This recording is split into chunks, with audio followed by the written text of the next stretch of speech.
O som de gargalhadas atravessou a parede fina como uma lâmina. Congelei no meio do corredor, a mão ainda segurando o envelope amassado com o resultado do vestibular. Primeira colocada em administração. Um feito que, em qualquer outra família, seria motivo de orgulho. Mas não na minha. Ela pediu dinheiro para quê mesmo? A voz do meu pai, áspera como lixa, penetrou meus ouvidos. Para aquela faculdade, como se algum diploma fosse mudar o que ela é. Minha mãe respondeu, o desprezo escorrendo de cada sílaba. Respirei fundo, ajeitei a postura e entrei na sala. O cheiro de café fresco contrastava com a frieza do ambiente. Meus pais e minha irmã, Camila, sentados no sofá de couro que consumiu 3 meses do salário do meu pai, nem se deram ao trabalho de disfarçar o assunto da conversa. Passei em primeiro lugar, anunciei, estendendo o papel como quem oferece uma prova irrefutável de valor. O silêncio durou exatos 3 segundos antes das risadas recomeçarem. E o que você quer? Um prêmio? Meu pai perguntou, coçando a barba grisalha com indiferença. Sabe quanto custa uma faculdade dessas? Vocês pagaram o cursinho da Camila. E vão pagar a faculdade dela também. Argumentei, a voz trêmula traindo minha tentativa de firmeza.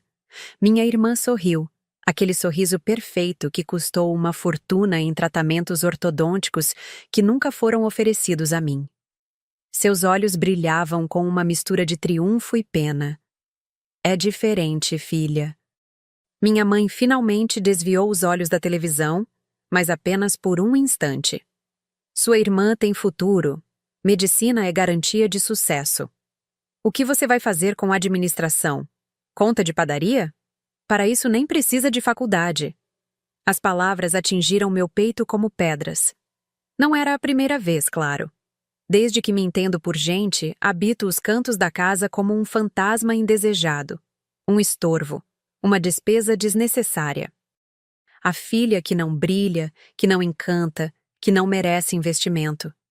Posso trabalhar e estudar ao mesmo tempo, insisti, a voz cada vez mais baixa, como se nem eu acreditasse mais nas minhas palavras.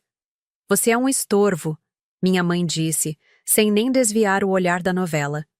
Sua irmã tem futuro. Você... nem tanto. Naquela noite, deitada na cama estreita do quarto que dividia com caixas de tranqueiras que ninguém queria guardar em outro lugar, percebi que algumas feridas são profundas demais para cicatrizar. Algumas palavras ecoam para sempre. Estorvo. Sem futuro.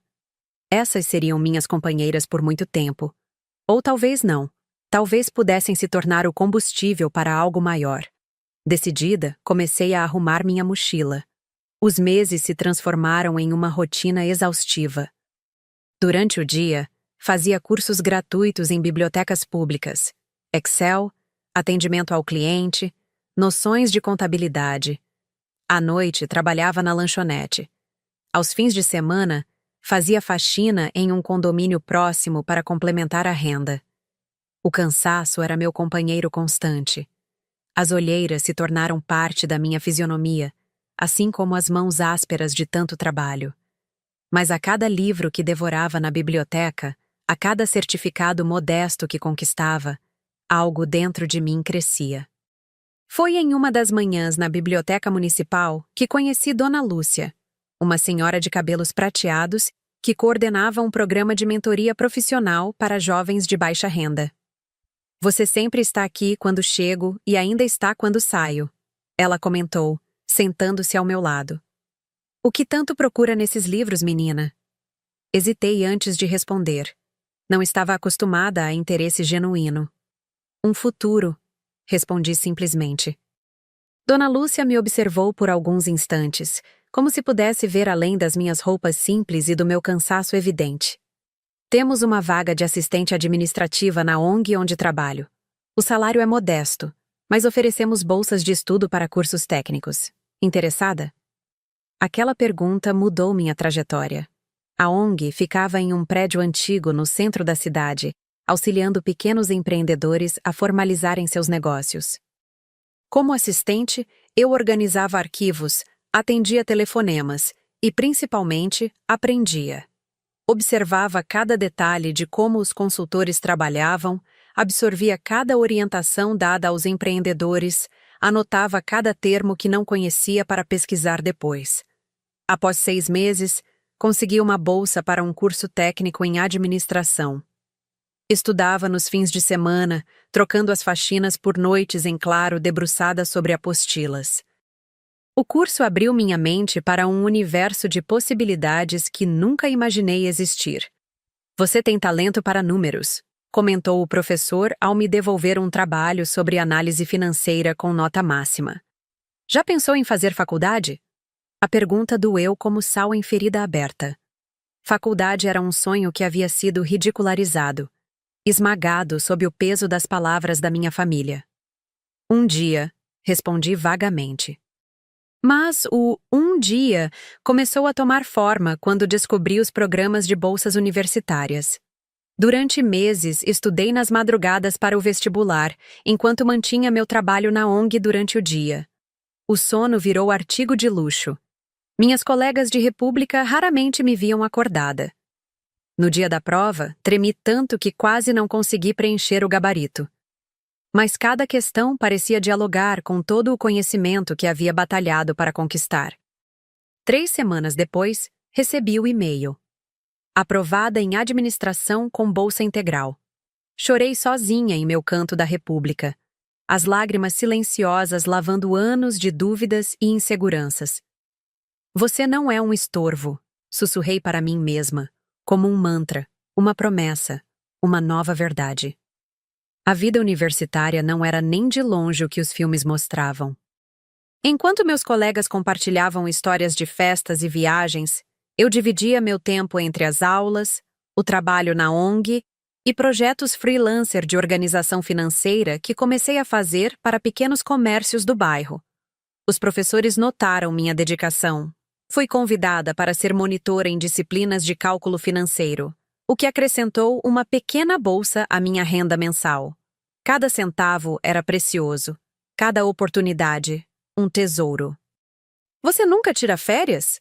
Perguntou Gabriel, um colega de classe com quem fazia trabalhos em grupo durante uma noite de estudos na biblioteca. Não posso me dar a esse luxo, respondi sinceramente. Gabriel me observou como se me visse pela primeira vez. Ele vinha de uma família estruturada, com pais que o apoiavam em tudo. Para ele, minha realidade era quase incompreensível. Minha família tem uma empresa de consultoria empresarial. Estamos precisando de estagiários para o próximo semestre. O salário é melhor que o da ONG. Você deveria se candidatar. Hesitei. A ONG havia sido meu porto seguro, mas eu precisava crescer. Relutante, enviei meu currículo e fui chamada para a entrevista. Para minha surpresa, não foi Gabriel quem me entrevistou, mas sua mãe, Mariana, uma mulher de meia idade com olhos perspicazes e postura impecável. Seu currículo é impressionante para alguém tão jovem, ela comentou, analisando o papel à sua frente. Mas vejo lacunas. Onde está sua família nessa história toda? A pergunta me pegou desprevenida. Engoli em seco, considerando uma mentira educada. Mas algo na expressão de Mariana me fez optar pela verdade. Não tenho apoio familiar. Saí de casa aos 18 anos porque não havia espaço para meus sonhos lá. Mariana me observou por alguns instantes, como se pudesse ver através das camadas de resiliência que construí ao longo dos anos. Sabe por que minha empresa prospera há 20 anos, enquanto tantas outras fecham as portas? Ela perguntou, mudando abruptamente de assunto. Porque sei reconhecer potencial onde outros veem apenas obstáculos. Você começa na segunda-feira.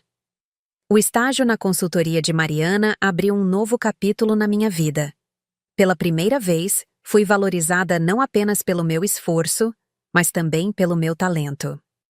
Trabalhava diretamente com empresários que buscavam reestruturar seus negócios, aprendendo na prática o que nenhum livro poderia ensinar.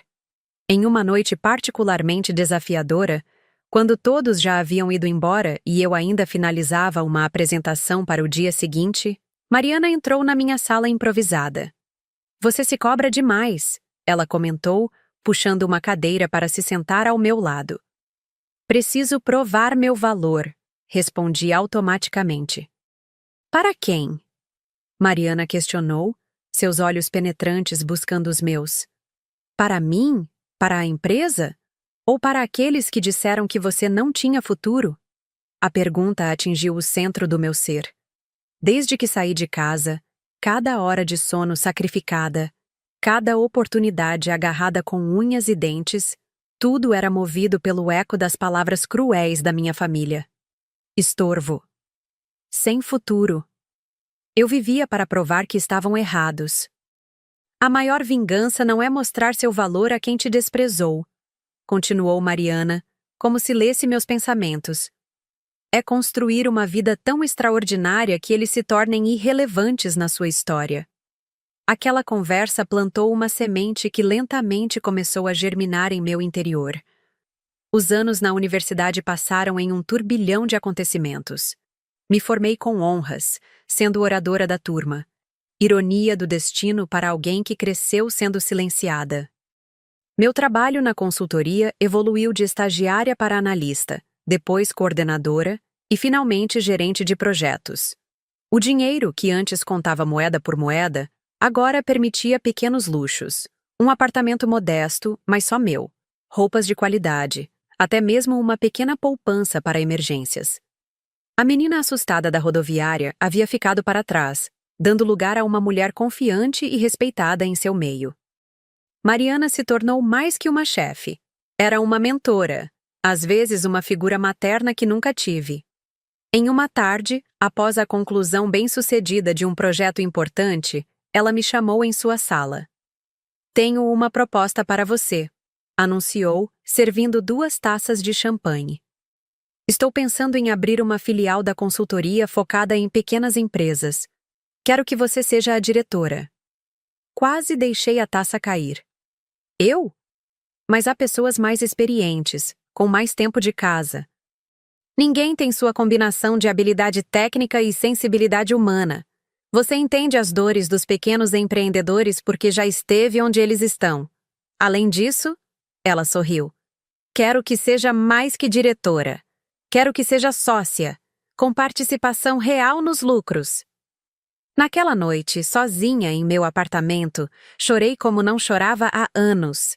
Não eram lágrimas de dor ou frustração, mas de reconhecimento, de validação. Pela primeira vez, alguém não apenas acreditava em mim, mas apostava em meu potencial. A filial prosperou sob minha liderança.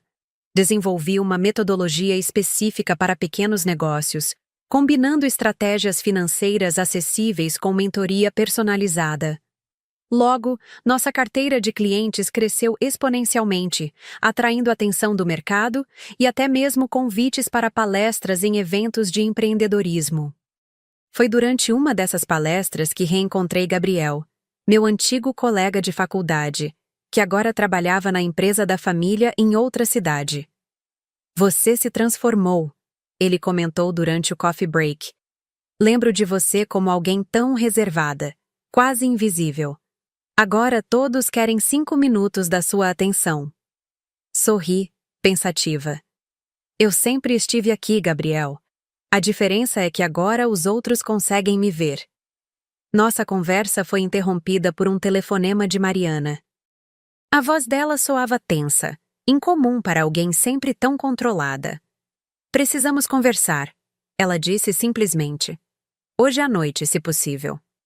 O jantar com Mariana revelou a verdadeira razão por trás do seu telefonema. Ela havia sido diagnosticada com uma doença degenerativa e precisava reduzir drasticamente seu ritmo de trabalho. E havia tomado uma decisão que mudaria minha vida para sempre. Quero que assuma o controle total da empresa, anunciou, empurrando uma pasta com documentos na minha direção. Não apenas a filial, mas todo o grupo. Mas, e seus filhos? Questionei atônita. Gabriel e sua irmã sempre estiveram envolvidos nos negócios da família. Eles têm seus próprios caminhos. Além disso, ela sorriu com uma mistura de carinho e determinação. Ninguém conhece esta empresa como você. Ninguém a ama como você. Os meses seguintes foram de transição intensa. Mariana gradualmente se afastou, enquanto eu assumia cada vez mais responsabilidades. A empresa passou por uma reestruturação, expandindo para novas áreas e absorvendo pequenas consultorias em dificuldades financeiras. Uma dessas aquisições chamou minha atenção de maneira especial. Uma consultoria na minha cidade natal, onde minha família ainda vivia. A empresa estava à beira da falência, mas tinha uma carteira de clientes interessante e uma localização estratégica. "Tem certeza que quer essa aquisição?" questionou meu diretor financeiro. "Há opções mais lucrativas em outras regiões." Tinha certeza. Aquela seria mais que uma transação comercial. Seria o fechamento de um ciclo que começou quando saí de casa com nada além de determinação e mágoa. Seria a prova final de que o estorvo havia se transformado em algo que ninguém poderia ignorar. A notícia da aquisição da consultoria local por um grupo empresarial da capital repercutiu rapidamente na pequena cidade. Mantive meu nome afastado dos comunicados oficiais, preferindo que um dos meus diretores conduzisse as negociações iniciais. A consultoria precisava de uma reestruturação completa e novos talentos. Instruí o Departamento de Recursos Humanos a buscar profissionais locais para preencher as vagas, incluindo um cargo de gerência. A descrição era específica. Alguém com formação em medicina que tivesse transitado para a administração ou gestão em saúde. Não foi surpresa quando o currículo de Camila, minha irmã, apareceu entre os candidatos. Segundo os relatórios que recebi, ela havia se formado em medicina com o apoio irrestrito dos meus pais, mas depois de alguns anos atuando como médica, descobriu que sua verdadeira vocação estava na gestão hospitalar. Fez uma pós-graduação na área e agora buscava oportunidades no setor administrativo. Pedi para que fosse tratada como qualquer outro candidato, passando por todas as etapas do processo seletivo sem favorecimentos. As avaliações mostraram que, de fato, ela tinha competência para a posição. Foi contratada sem saber quem realmente comandava a empresa. Durante semanas, monitorei à distância seu desempenho, recebendo relatórios semanais sobre sua adaptação e resultados. Para minha surpresa, Camila se mostrou uma profissional dedicada e competente. Parte de mim queria detestá-la, culpá-la pelo tratamento diferenciado que recebemos. Mas outra parte reconhecia que ela também foi moldada pelo ambiente tóxico que nossos pais criaram, só que do lado privilegiado da equação. 3 meses após sua contratação, foi anunciada uma festa para celebrar os resultados positivos da nova filial e oficializar a promoção de Camila ao cargo de gerente-geral da unidade. Todos os funcionários e seus familiares foram convidados, incluindo, é claro, meus pais. Na véspera do evento, voei para minha cidade natal com uma mistura de ansiedade e determinação. Hospedei-me no melhor hotel local, preparando-me mentalmente para o confronto que havia imaginado por anos. Escolhi cuidadosamente minha roupa, um terno feminino elegante, discreto, mas inegavelmente sofisticado. Nada espalhafatoso, nada que gritasse, "Vejam como sou bem-sucedida." A verdadeira segurança não precisa de ostentação. No dia da festa, enquanto me arrumava no quarto do hotel, recebi uma mensagem de Mariana. "Lembre-se do que conversamos. Sua vitória não está em humilhá-los, mas em ser feliz apesar deles." Respirei fundo, guardando aquelas palavras no coração. Ela tinha razão, como sempre. Mas havia algo que precisava ser encerrado. Um capítulo final que só poderia ser escrito face a face com aqueles que me definiram como um estorvo. O salão de eventos estava elegantemente decorado quando cheguei. Estrategicamente, entrei quando a festa já havia começado, permanecendo discreta em um canto, observando. Vi funcionários animados, alguns rostos conhecidos da cidade, e então, eles. Meus pais, visivelmente mais velhos do que em minhas lembranças, mas com a mesma postura. Meu pai, de terno antiquado, tentando parecer importante. Minha mãe, excessivamente maquiada, exibindo joias que provavelmente custaram meses de orçamento familiar. E Camila, no centro das atenções, recebendo cumprimentos, sorrindo aquele sorriso perfeito que me foi negado na adolescência. Ela parecia feliz, realizada. Por um momento, quase desisti do meu plano, questionando se valia a pena reviver antigas feridas. Foi quando ouvi a voz da minha mãe, alta o suficiente para alcançar meus ouvidos mesmo à distância. Camila sempre foi nosso orgulho. Investimos tudo nela porque sabíamos que seria alguém importante. Diferente da outra, que nem sabemos por onde anda. Aquelas palavras reacenderam a determinação que me trouxe até ali. Respirei fundo e caminhei até o centro do salão, onde minha família conversava animadamente com alguns executivos da empresa. O silêncio foi imediato quando me viram. Os olhos dos meus pais se arregalaram em reconhecimento e confusão. Camila foi a primeira a se recuperar do choque. Ora, ora! Finalmente o estorvo apareceu, ela disse, tentando manter o tom leve, mas com uma pontada de veneno na voz. Veio prestigiar minha glória? Mantive o sorriso sereno, sentindo uma calma surpreendente me envolver.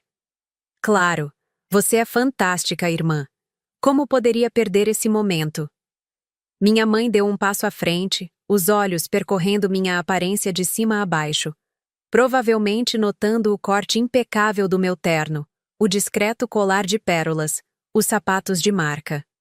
Você parece bem, ela comentou, claramente confusa com minha presença e aparência. Trabalha por aqui? Pode-se dizer que sim, respondi enigmaticamente. Meu pai, sempre mais direto, foi ao ponto. O que está fazendo aqui?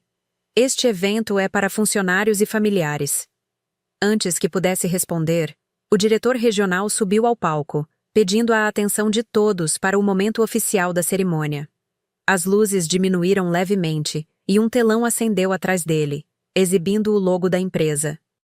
Senhoras e senhores, estamos aqui para celebrar não apenas os excelentes resultados da nossa nova unidade, mas também para oficializar a promoção da doutora Camila ao cargo de gerente geral.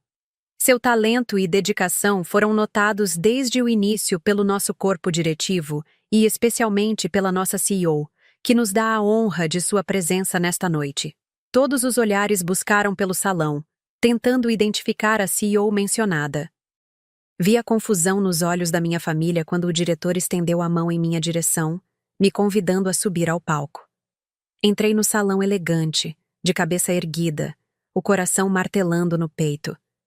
Caminhei até o palco com passos firmes, sentindo o peso dos olhares, especialmente os da minha família. Peguei o microfone oferecido pelo diretor, observei o salão por alguns instantes e finalmente permiti que meu olhar repousasse sobre os rostos atônitos dos meus pais e irmã. Boa noite a todos. Como muitos já sabem, nossa empresa tem como filosofia valorizar talentos independentemente de onde venham. Acreditamos que o verdadeiro potencial muitas vezes está onde ninguém procura.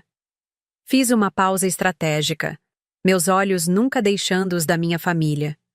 Por isso tenho o prazer de propor um brinde à nova gerente, da minha empresa. Sejam todos muito bem-vindos. O silêncio caiu como um trovão.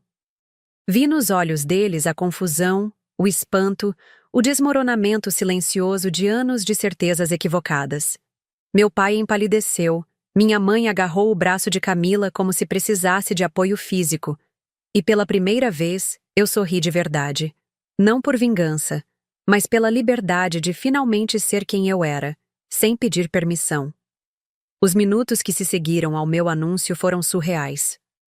Enquanto funcionários aplaudiam e convidados comentavam surpresos sobre a incrível coincidência familiar, meus pais permaneceram paralisados, como estátuas de sal diante da evidência inegável do quanto haviam se equivocado.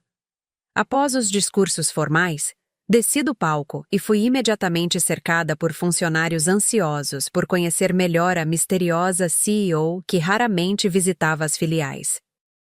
Propositalmente, mantive distância da minha família durante a maior parte da noite, permitindo que digerissem a revelação no seu próprio tempo. Foi Camila quem finalmente rompeu a barreira, aproximando-se de mim quando eu conversava com alguns executivos. Podemos conversar? A sós? Ela pediu, a voz trêmula denunciando seu desconforto. Nos afastamos para um canto mais tranquilo do salão. Camila parecia menor de alguma forma, despida da arrogância que sempre caracterizou nossa relação. Por que não disse nada? Por que me deixou ser contratada sem saber? Você foi contratada por seu mérito. Respondi calmamente. Passei por avaliações de desempenho, relatórios. Você é competente, Camila. Isso nunca esteve em questão. Mas agora? Depois dessa revelação, como fico eu? Como ficamos nós? Pude ver o medo nos olhos dela. O mesmo medo que me acompanhou durante anos. Medo de não ser suficiente, de perder tudo, de ser dispensável. Seu trabalho continua o mesmo, afirmei. Não tenho interesse em vingança, Camila. Isso me tornaria exatamente como nossos pais, julgando pessoas pelo que elas representam para meu ego, não pelo seu valor real. Uma lágrima solitária escorreu pelo rosto impecavelmente maquiado da minha irmã. Pela primeira vez na vida, vi vulnerabilidade genuína em seus olhos. Eles sempre nos compararam, ela murmurou. Sempre me colocaram como o modelo perfeito, a filha ideal. Foi um peso enorme, sabia? Cada conquista minha era exibida como prova da sua insignificância. Nunca pedi por isso. Aquelas palavras atingiram um lugar profundo dentro de mim. Durante anos, alimentei a imagem de Camila como cúmplice voluntária da crueldade dos nossos pais. Mas talvez ela também fosse uma vítima, moldada por expectativas tóxicas, aprisionada pelo papel de filha perfeita, tanto quanto eu fui pelo papel de estorvo. Nossos pais nos observavam à distância, claramente desconfortáveis, incertos sobre como proceder. Fiz um gesto sutil, convidando-os a se aproximarem. Relutantes, eles vieram. Então, meu pai começou, passando a mão pelo cabelo grisalho em um gesto nervoso que eu conhecia bem. Parece que você se saiu bem, afinal. Parece que sim, respondi, sem dar o braço a torcer tão facilmente. Você poderia ter nos contado, minha mãe comentou, um misto de orgulho tardio e ressentimento em sua voz. Poderíamos ter celebrado suas conquistas. Respirei fundo, sentindo o peso de anos de mágoa e ressentimento. Era fácil permanecer no papel de vítima, recusar o reconhecimento tardio, lançar na cara deles cada palavra cruel, cada oportunidade negada. Vocês não celebraram quando precisei, respondi finalmente. Celebraram apenas o que consideravam digno de investimento. E talvez esse tenha sido o maior presente que me deram sem perceber. Meu pai franziu o senho, confuso. Presente? Sim. Ao me negarem tudo, me forçaram a construir meu próprio caminho. Sem atalhos, sem favores, sem a ilusão de que o mundo me devia algo. Aprendi a valorizar cada pequena conquista, porque nada veio fácil. E esse aprendizado hoje vale mais que qualquer herança ou apoio que poderiam ter me dado.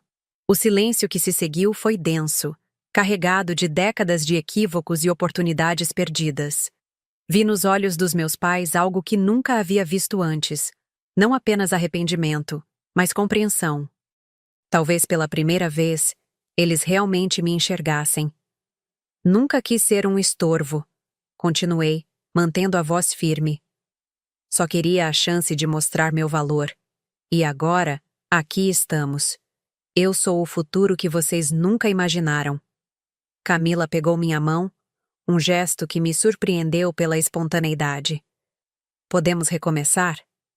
Como adultas, sem a sombra das expectativas deles.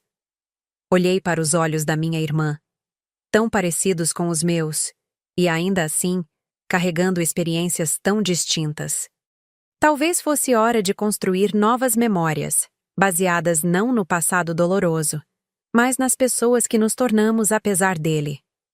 Podemos tentar, respondi, sem promessas grandiosas, apenas a abertura sincera para possibilidades. O resto da noite transcorreu em uma estranha dança de reconexões cautelosas. Apresentei Camila formalmente à minha equipe executiva, destacando suas habilidades e potencial. Conversei brevemente com meus pais sobre a empresa, respondendo suas perguntas com um profissionalismo cortês, sem intimidade, mas também sem hostilidade. Quando a festa chegou ao fim, me despedi de todos com a promessa de retornar em breve para acompanhar os progressos da filial. No estacionamento, enquanto aguardava meu táxi, minha mãe se aproximou sozinha. Nunca imaginei, ela começou, a voz trêmula. Nunca pensei que você chegaria tão longe. Esse foi exatamente o problema, respondi suavemente. Vocês nunca imaginaram. Nunca viram além do que esperavam ver. Ela abaixou a cabeça, absorvendo o peso daquelas palavras. Quando levantou os olhos novamente, havia lágrimas não derramadas. Estou orgulhosa de você. Sei que não mereço dizer isso, mas estou. O táxi chegou, poupando-me de responder. Entrei no veículo com um breve aceno de despedida, sentindo um estranho alívio. Não havia perdão completo. Algumas feridas são profundas demais para cicatrizar inteiramente. Mas havia algo novo, um espaço onde antes só existia dor. De volta ao hotel, sentada na varanda do quarto olhando as luzes da cidade que um dia abandonei, percebi que a verdadeira libertação não estava em provar meu valor aos meus pais. Estava em finalmente compreender que seu julgamento nunca definiu quem eu realmente era. Peguei meu telefone e liguei para Mariana. Apesar do horário, ela atendeu no segundo toque. Como foi? Perguntou simplesmente. Diferente do que imaginei, respondi. Menos dramático, mas libertador. E agora? Refleti por alguns instantes antes de responder. Agora continuo construindo. Não contra eles, não para eles, apenas por mim. Mai. Após desligar, abri meu laptop e comecei a trabalhar em um novo projeto que vinha planejando há meses. Um programa de mentoria para jovens em situação de vulnerabilidade, oferecendo não apenas bolsas de estudo, mas acompanhamento personalizado e oportunidades reais de crescimento profissional. Chamaria Projeto Estorvo. Uma reclamação do termo que um dia me feriu, transformando-o em símbolo de superação e possibilidade. Porque às vezes, o que os outros consideram descartável é exatamente o que tem o maior potencial de transformação. A história do estorvo que se tornou futuro não terminava naquela noite de confronto e reconexão. Era apenas um capítulo de uma jornada contínua. Uma jornada de construção, não apenas de uma carreira bem-sucedida, mas de um legado significativo. Eu era o estorvo que eles dispensaram. E agora, eu era o futuro que eles nunca imaginaram. Mas, mais importante, era exatamente quem sempre soube que poderia ser. O que você achou desta história? Você já viveu ou conhece alguém que passou por uma situação semelhante de desigualdade de tratamento na família? Como você acha que devemos lidar com essas feridas emocionais do passado? Compartilhe sua opinião nos comentários e, se esta narrativa tocou você de alguma forma, não deixe de compartilhá-la com quem possa se identificar com essa jornada de superação.